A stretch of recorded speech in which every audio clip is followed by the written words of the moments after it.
श्री गणेशाय नमः। कश्यप जी बोले, भाद्रपद मास के शुक्ल पक्ष में कर्मा एकादशी तिथि को केवल उपवास मात्र करने से स्त्रियां सब पापों से मुक्त हो जाया करती हैं। अपने कर्म तथा भ्राता के धर्म की प्राप्ति के लिए झूर देव का स्थापना कर 16 प्रकार से पूजन करें। विश्वामित्र बोले, इस व्रत का एक वृत्तांत मैं सुनाता हूँ, आप लोग ध्यान देकर सुने। पहले सतयुग में द्विशर्मा नाम के एक राजा थे। उनके 2 पुत्र थे। उनका नाम धर्म और कर्म था।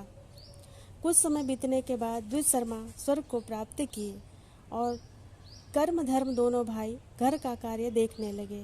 धर्म की स्त्री सुंदर स्वभाव वाली तथा पातिव्रत धर्म का पालन करने वाली थी। कर्म की स्त्री कर्कशा तथा नित्य प्रति झगड़ा करने वाली थी।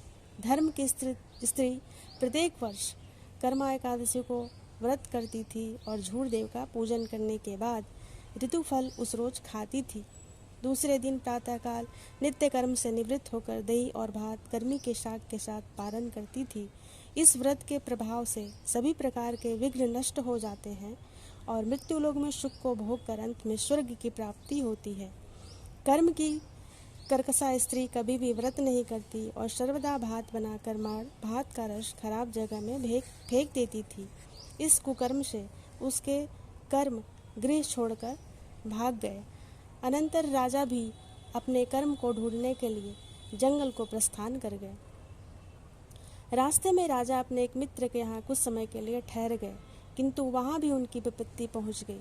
चोरों ने उनके मित्र का भी धन अपहरण कर लिया। राजा वहाँ से भी जंगल के लिए प्रस्थान कर गए। वन में राजा ने आम्र का वृक्ष फल फूल से संपन्न देखा तथा उस वृक्ष पर एक भी पक्षी नहीं था। उसके फलों में करोड़ों कीड़े पड़ गए थे। राजा वहाँ से भी आगे के लिए प्रस्थान किए। राजा अपने कर्म को ढूंढते हुए जा रहे थे कि वन में इधर उधर बछड़े के साथ दौड़ती हुई गौ को देखकर पूछा कि तुम कर्म को जानती हो? गौ ने कहा, मैं कर्म को नहीं जानती हूँ। राजा व्याकुल होकर अपने जीवन से निराश होकर तथा दीर्घ गर्म श्वास को छोड़कर यमुना के तट पर गिर पड़े। तभी ऋषि के स्वरूप को बनाकर उनका कर्म बोला कि इधर आओ तथा उनका दाहिना हाथ पकड़कर यमुना में प्रवेश कर गए। वहां जाकर राजा ने कहा, हमारे घर को छोड़कर मेरे कर्मदेव भाग गए हैं। इस कारण से मेरी संपूर्ण संपत्ति नष्ट हो गई है। यह सुनकर कर्मदेव राजा से बोले कि तुम घर जाकर भक्ति के साथ कर्मा एकादशी का व्रत करो। इस व्रत के प्रभाव से पापों को छूटकर तुम उत्तम सिद्धि को प्राप्त करोगे। पुत्र पौत्र के साथ तुम्हारे सभी मनोरथ पूर्ण होंगे। तुम घर जाकर कर्मा एकादशी व्रत तथा झूर का पूजन भक्ति के साथ करो। सब पापों से मुक्त होकर मरने के पश्चात तुम परम पद को प्राप्त करोगे।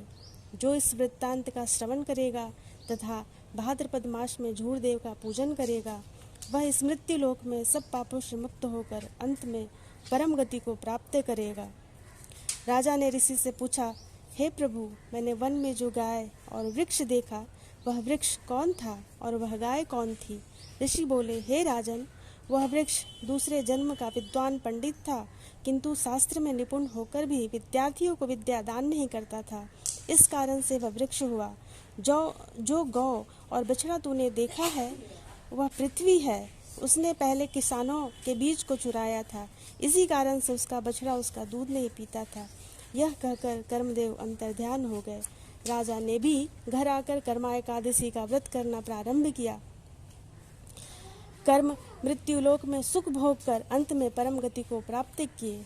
इसीलिए आप लोग भी कर्म शर्मा के समान झूर का पूजन करें और कर्म शर्मा के वृत्तांत का श्रवण करें। हे विप्र, यह सब व्रतों में उत्तम व्रत मैंने आपको सुनाया। इस व्रत को करने से मनुष्य सब पापों से छूट जाते हैं। इति श्री कर्मा एकादशी व्रत कथा समाप्त।